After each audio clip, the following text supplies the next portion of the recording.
This week, well, let me just put it this way. We're going to start off Googling activist visionaries and finish up by interviewing them. But first, to slightly misquote Alice in Chains, down in a hole and you can be saved. You say you've lost hope, and I know how that goes. Cast off to the depths of your soul, cut off the line, don't need it this time. I want to feel dark and dismal, breathe the abysmal, play Russian roulette with the worst it can get, dance with the devil, shadow box demons, drunkenly hold on to reason while wasted on apathy. And oh, that release, to not care for a moment, a day, a lazy afternoon that spills into evening, nothing to keep me from digging through darkness all on my own. Enjoy it, your abyss. Your misery, mystery sides, shades of the mind, mock black and white, out of control, how low can you go? How far until hope, that dim light within, mirrors a flicker so beautifully buried, you almost feel bad lighting it. But you will. You can't help it. When all that you know are the echoes you own, you'll ache for a sound in the wake of the silence, oppressive like violence, fist up and scream. Then a brush fire, wild ire floods through your soul, singeing your bones. Like burning waves of change, you're lifted from sadness to rage. A rampage of light, flash floods of life. From rage comes a smile. Lift up and while you merge with this surge, a passion refashioned from eyes and ears. Long-winded years of closed off and hold up, now opening wide. Deafeningly bright, but fuck what a sight. It's the world, it's reality. Not as you want it to be, but naked and bare, beautifully rare, painfully true. The real me, the real you. This is aware. What it feels like to care. This is your brain on. Just on. On life, if you want to frame it that way, but I don't want to stray to flighty pretension and centered soul mentions. This isn't a bumper sticker or a slogan. This is you. Climbing from apathy, the nihilistic depths of fake happy, this is the road that ends in a hole only to fall through and then up as you scratch at your soul and find the lines that read human. This is your time. This is your time to do. I won't blame you for shutting this off for a day, for spelunking down into places only your mind can stay, but hey, don't get stuck there. Find your way up, to the light, to the fight. We'll catch each other on the upswing. From tweets to marching in the streets, this is Act Out.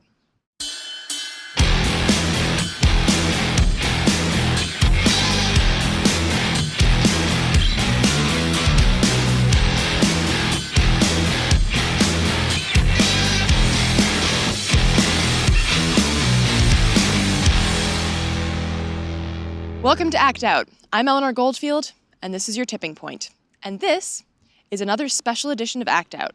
I know. Last week was a special too, and why is this so fucking special? Well, in order to show you just how special this episode really is, and because I want to tease you just a bit longer, let's Google some shit. Kshama Sawant. Kshama Sawant ran for city council in 2013 as the Occupy candidate, the Socialist candidate, and won. She pioneered the $15 minimum wage, a movement that has swept the nation and inspired thousands of workers, activists, and citizens to join the call for a livable wage. She's fought corporate influence in the gentrification of downtown Seattle, demanding affordable housing and taxation of the rich in lieu of bleeding the poor. At her rally on Saturday, June 6th, we were the only media there, which will become even more ridiculous when you see who else we're Googling. But first, take a look at our exclusive interview with Kshama Sawant just after her re-election kickoff rally. There's a tremendous international presence here. Why did you choose to have that?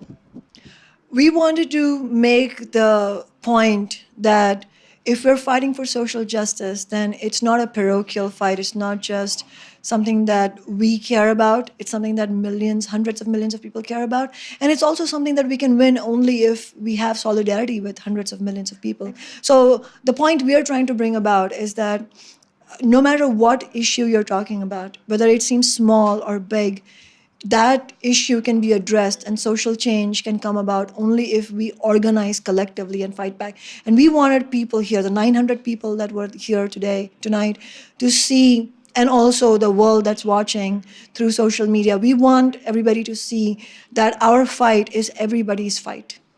And that is incredibly inspiring to see people from Ireland and Greece and Chris Hedges, who is such a pioneer of this concept. It was really, really inspiring. Yeah, and it was inspiring to see, we had Ruth Coppinger from the Socialist Party in Ireland, which is a sister party of ours, it's a sister organization of Socialist Alternative, she was talking about the incredible voter mandate on marriage equality. And I think one of the points she pointed out, which is really critical for us to remember, is that in the working class areas, the vote for marriage equality was well over 80%. This completely belies this false idea we're given that we need wealthy people from the top to bring about this change, that ordinary people are stupid or socially backward. Those are all completely contradicted when we engage in real struggle. Absolutely. And of course, the 1% wants the working class to become stupid because that means that we're less likely to vote. I'm curious, what has been the response in the city hall? I mean, it seems like you've inspired so many people in the grassroots. Have you also inspired your colleagues in the city hall to push for these issues?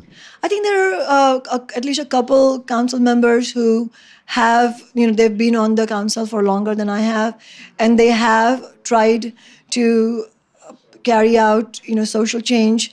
One of them, Councilmember Nick Licata, for example, he was one of the voices that made paid sick leave possible in this city. So we do have a lot of agreement on those issues. I do think that having this approach that we've brought for the first time in many decades in City Hall, I don't remember when the last time this might have happened in Seattle in history, certainly not in our lifetimes. And what the approach that we are bringing is that if you want to make change happen, you can either be radical activists on the ground, on the street, or you can come to City Hall, or come into politics, electoral politics, because and never the twain shall meet, because one is principled and the other is completely compromised and corrupt. Now, I can see where that dichotomy is coming from. One, it's coming from honest people on the ground who look at the corruption in politics and shy away from it, correctly so. I mean, I applaud the majority of Americans to be disgusted with US Congress. But on the other hand, that idea is also propagated by corporate media and the corporations and corporate politicians, because they don't want genuine voices in electoral politics. And we are blazing this new trail, new for our generations, that's not the difference. That's not the dichotomy we need to struggle with. The question we need to ask is, how can we push forward the agenda for social, economic, and racial justice? And what are the different tactics we can employ? At the end of the day, there is absolutely no alternative to build a fighting mass movement. And that does mean taking the streets. That does mean unions going on strike. That does mean non-unionized workers walking out of their jobs and taking that risk against their bosses. But it also means through those movements, leaders rising through those movements and occupying the halls, the corridors of power, so that we can actually go towards fundamental change.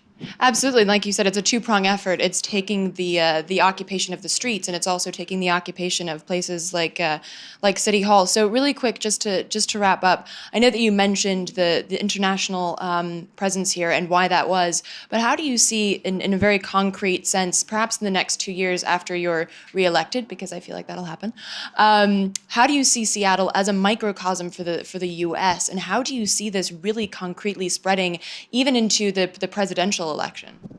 Well, I think the microcosm of Seattle as sort of an embryonic example of what can be possible nationwide and even internationally comes from not only what we win. If we win rent control, that will be a microcosm for a nationwide fight for housing justice.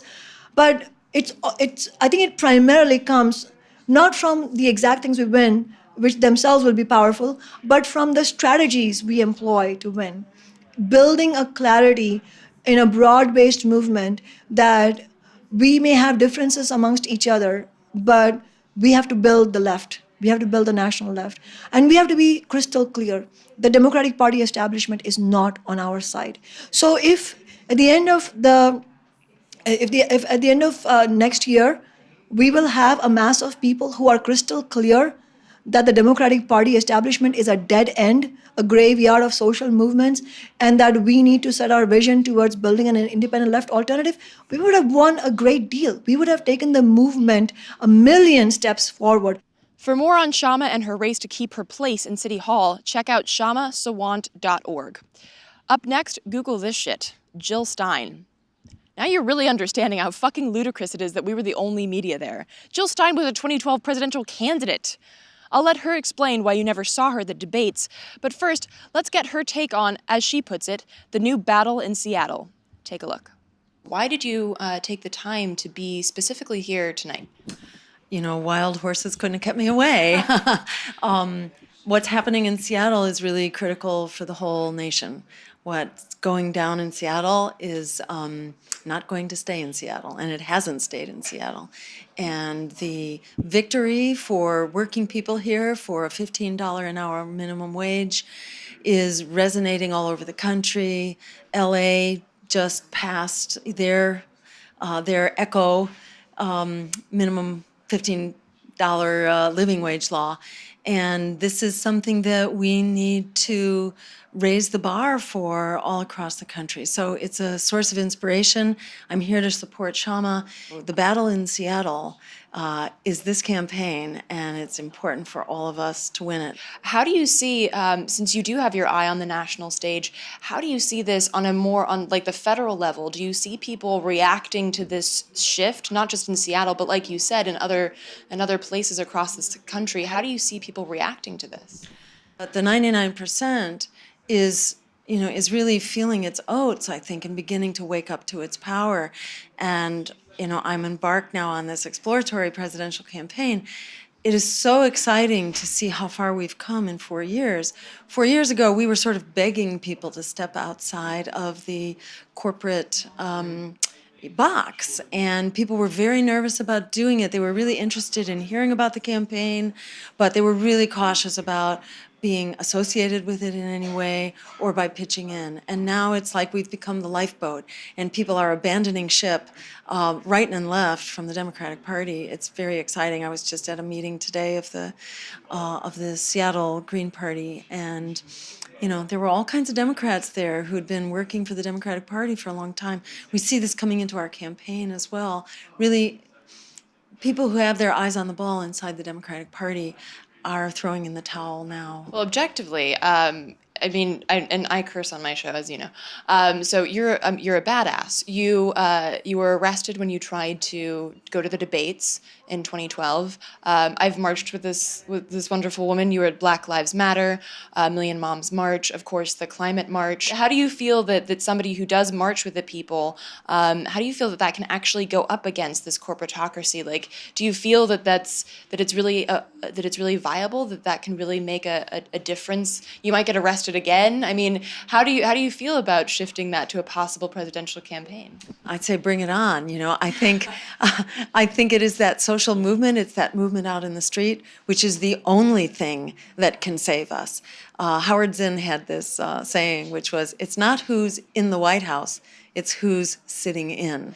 When we make it to the White House, that'll be a great thing. But as far as I'm concerned, it's a victory simply to bring the fight into the voting booth, that to shrink from the voting booth, to exercise fear either in the voting booth or by staying away from the voting booth because you've been intimidated against using your power, your democratic power. To do that is to basically adopt a posture of fear and to wave the white flag of surrender. I think we need to be in fight mode, peaceful mode, but fight mode, because this is an emergency. They're not going to save us. We got to save ourselves. If you put together 1 out of every 2 American families that's in poverty or low income and heading to poverty, that's a lot of people. If you add to it 1 out of every 3 African American men who are basically held hostage by the prison state, and if you add to that 40 million young people, students, millennials who are in debt without any prospect really being able to repay that debt, that's a huge number of people. That is more than enough to win the day. So the name of the game, we don't have to convince people. People have been convinced by history, by the course of events. We have 2 incredible public relations agents. One is called the economy. The other one is called the climate and the environment. They are conducting a public relations campaign of shock and awe, and they are winning people over, by the millions. We already have enough people right now, and they're going to keep coming. And our job is to empower and lift up the social movements, which are the real engine of change, and to give them a political voice in order to make them bigger, so that we can actually harness that momentum, bring it into the halls of power, challenge, and take our rightful place in our democracy. It's ours. We have the numbers. It's one person, one vote. It's not $1, one vote.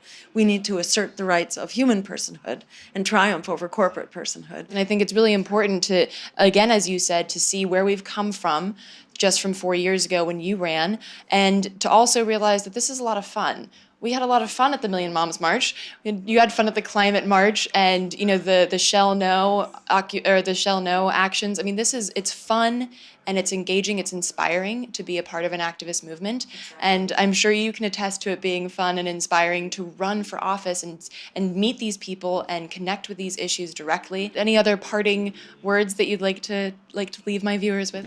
I would just say, spread the word. Go to Jill2016.com, sign up, because we have a world to save. We have, a party to be had. We have an adventure ahead of us. Hold on to your hats. This is going to be really exciting and amazing.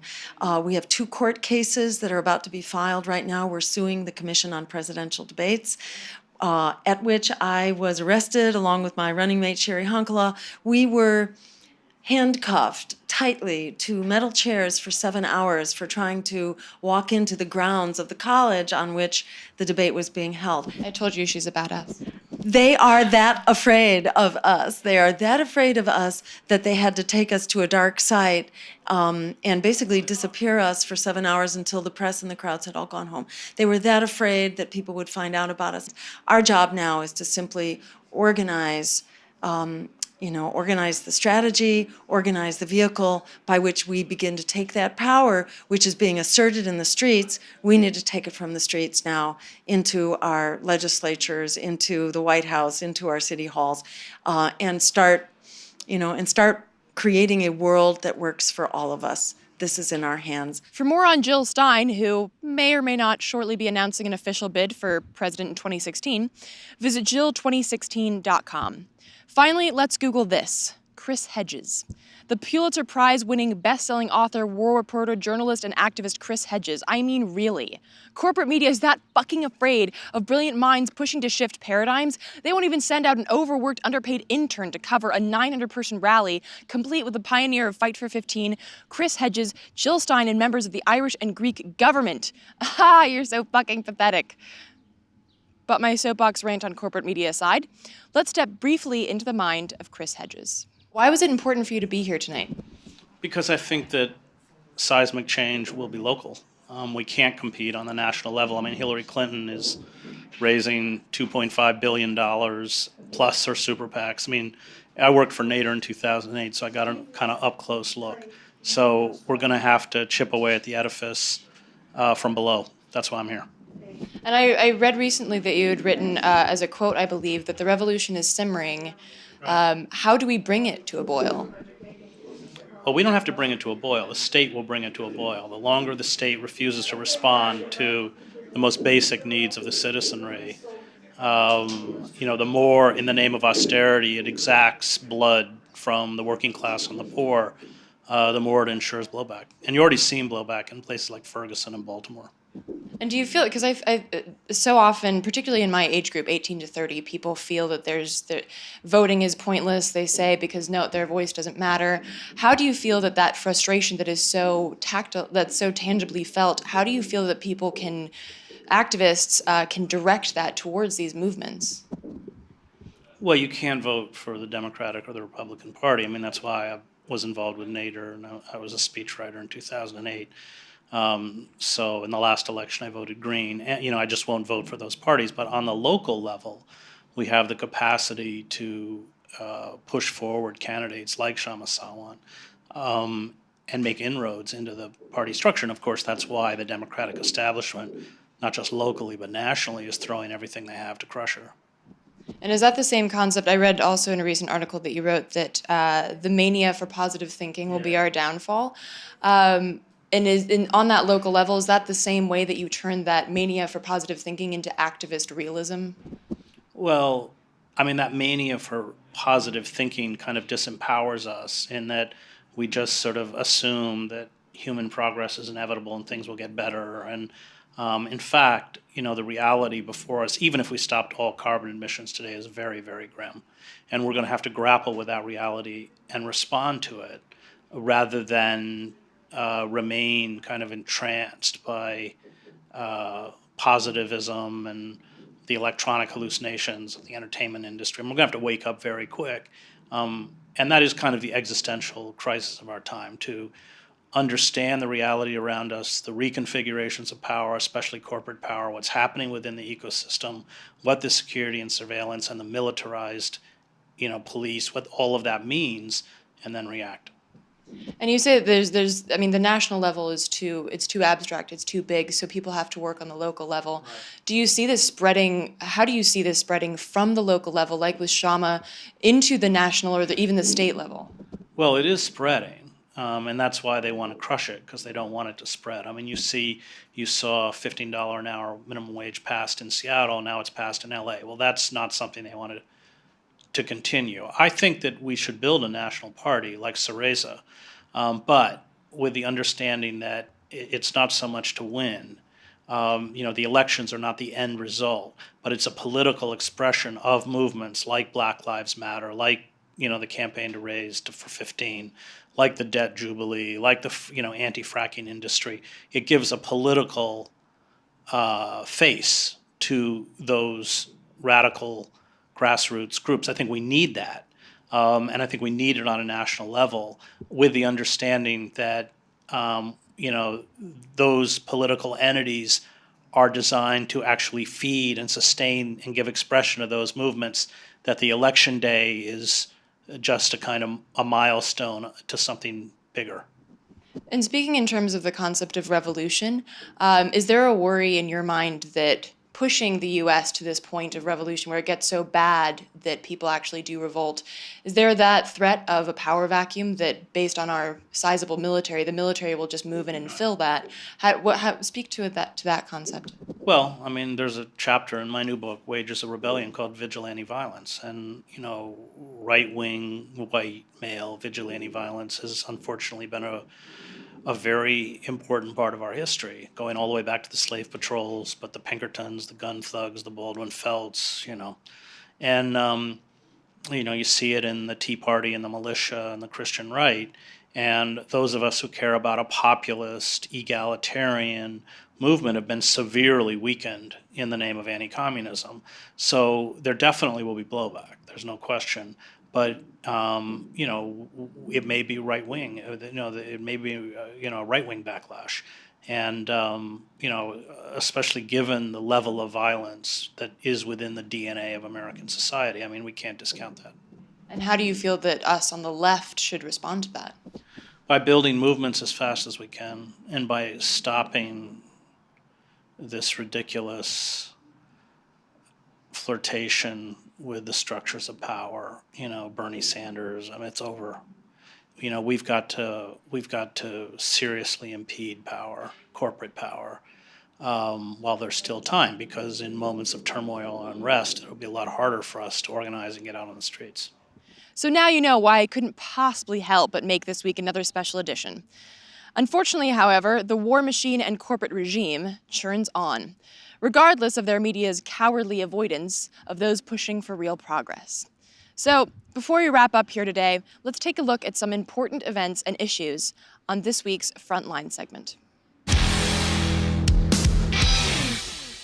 2 weeks ago, Julian Assange and WikiLeaks released 17 TiSA documents, including 11 chapters that are currently under negotiation.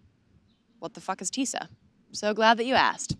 TiSA is a 51-nation trade deal that makes TPP look like a fucking Occupy Venice potluck. And if you don't know what that looks like, check this out. Back to TiSA. It's literally an assault on every facet of humanity, including the deregulation and privatization of about 80% of the U.S. economy, from shipping to for-profit schools. Want to ban fracking? No, sorry, can't. Want to regulate healthcare costs, including medicine? No. Want to label your food or even know where the fuck it's from? You can't do that either.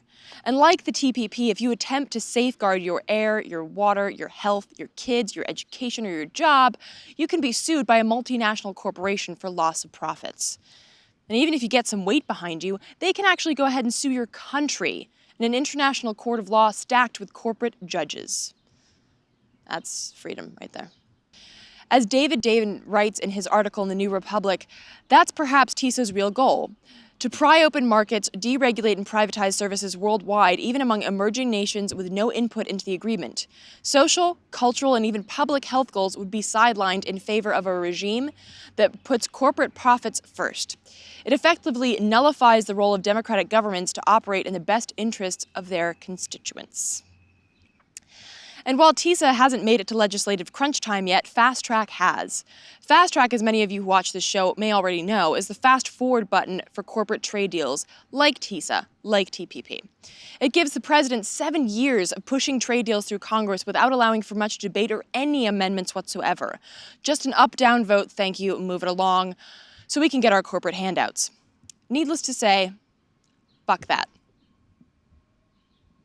Last week, Fast Track made it to the House, and in a convoluted circle jerk kind of way, it stalled. And this week, corporate goons and their congressional figureheads will try to revive it.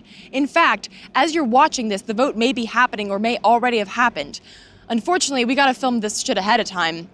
So for breaking news and updates, be sure to check out our Facebook page and check out this next slideshow for a few memes, what to tweet, and who to follow.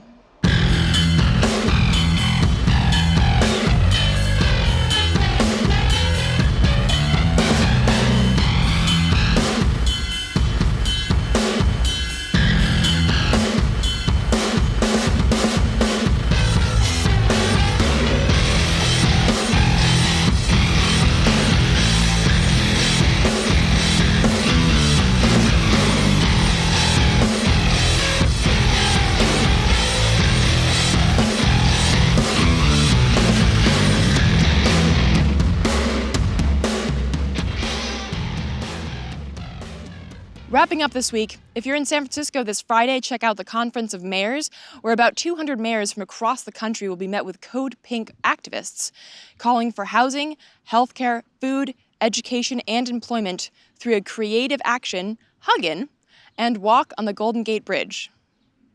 Another offering from Code Pink for you East Coasters, the Summer of Diplomacy right here in D.C., from salsa and swing to hula hooping and yoga right outside the White House. And that does it for this week. Thank you so much for watching. Please spread and share this with all of your friends, foes, and people you don't know. As always, check out the last slide to see all the sites that I mentioned and showed you in this week's episode. There will also be a link to help support Occupy.com and the delicious dissent delivered daily thanks to donations like yours. It is a 501c3, so anything you can contribute is tax deductible and hugely appreciated. Be sure to follow us on Twitter, like us on Facebook, and subscribe on YouTube. From this incredibly warm Devil's Den, good night and act out.